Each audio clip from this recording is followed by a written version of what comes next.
मंडळी, तुम्ही जर एस-टीने सवलतीच्या दरात प्रवास करत असाल तर तुमच्यासाठी अत्यंत महत्त्वाची बातमी आहे. आता एन-सी-एम-सी कार्ड हे बंधनकारक करण्यात आले आहे. एस-टी महामंडळाने याबाबत 12 जून 2026 रोजी एक प्रसिद्धीपत्रक काढले आहे आणि आता महिला, ज्येष्ठ नागरिक यांसाठी एन-सी-एम-सी कार्ड काढण्यासाठी शेवटची तारीख ही जाहीर करण्यात आली आहे. आणि जर तुम्ही एन-सी-एम-सी कार्ड नाही काढले तर तुम्हाला फुल तिकीट काढून प्रवास करावा लागू शकतो. तर काय असणार आहे शेवटची तारीख या प्रसिद्धी पत्रकामध्ये आपण डिटेल्समध्ये माहिती पाहणार आहोत. तर तुम्ही इथे पाहू शकता महाराष्ट्र राज्य परिवहन महामंडळाचं हे पत्र असणार आहे. 1 ऑगस्ट पासून महिला व ज्येष्ठ नागरिकांसाठी एन-सी-एम-सी स्मार्ट कार्ड बंधनकारक. परिवहन मंत्री प्रताप सरनाईक. मुंबई दिनांक 12.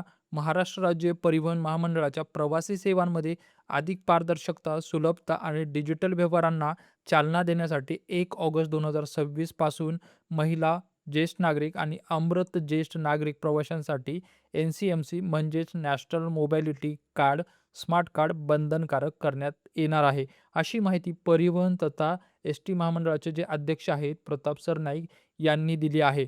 या निर्णयाच्या पार्श्वभूमीवर राज्यभर एन-सी-एम-सी स्मार्ट कार्ड नोंदणी आणि वितरण मोहिमेला वेग आला आहे.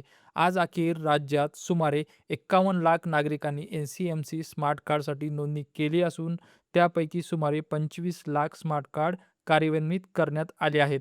उर्वरित नोंदणीकृत लाभार्थ्यांसाठी कार्डही लवकरच सुरू करण्यात येत असल्याने लाभार्थ्यांनी विलंब न करता आपली प्रक्रिया पूर्ण करावी असे आवाहन करण्यात आले आहे.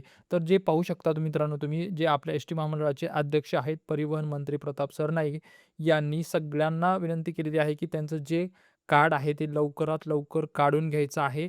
अन्यथा तुम्हाला जादा दराने म्हणजे फुल तिकीट काढून तुम्हाला प्रवास करावा लागू शकतो. ज्या तुम्ही आत्ता सध्या सवलतीच्या दरामध्ये प्रवास करत आहात, ज्या महिला असतील किंवा जे ज्येष्ठ नागरिक आहेत, जे प्रवास करत आहेत सवलतीच्या दरामध्ये, त्यासाठी तुम्हाला आता पूर्ण तिकीट काढावं लागू शकतं. त्यामुळे एस टी महामंडळाने जवळपास 4,000 केंद्र उभारलेली आहेत यासाठी. तुम्ही जवळचा जो एस टी डेपो आहे तिथेच जाऊन पण तुम्ही एन-सी-एम-सी कार्ड काढू शकता किंवा जे 4,000 केंद्र आहेत एन-सी-एम-सी कार्ड काढण्यासाठी जे वितरित करण्यात आलेले आहेत तिथे पण जाऊन तुम्ही एन-सी-एम-सी कार्ड काढू शकता. मित्रांनो, हे एक डिजिटल कार्ड असणार आहे आणि भविष्यामध्ये तुम्ही कुठेही एस-टीने जर प्रवास केला, जे ज्येष्ठ नागरिक असतील, महिला असतील त्यांच्यासाठी हे बंधनकारकच असणार आहे. हे कार्डसाठी तुम्ही नोंदणी केल्यानंतर यासाठी काही कालावधी लागतो येण्यासाठी त्या सेंटरवरती. त्यामुळे तुम्ही आत्ताच जे आहे ते लवकरात लवकर एन-सी-एम-सी कार्डसाठी नोंदणी करायची आहे.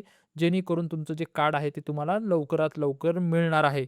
मित्रांनो, ही माहिती तुमच्या जवळच्या महिलांपर्यंत आणि ज्येष्ठ नागरिकांपर्यंत शेअर करायला विसरू नका. ही जर माहिती तुम्हाला आवडली असेल तर या व्हिडिओसाठी एक लाईक नक्की करा आणि अशाच नवीन अपडेटसाठी माझ्या यूट्यूब चॅनलला सबस्क्राईब करायला विसरू नका. व्हिडिओ शेवटपर्यंत पाहिलात त्याबद्दल धन्यवाद.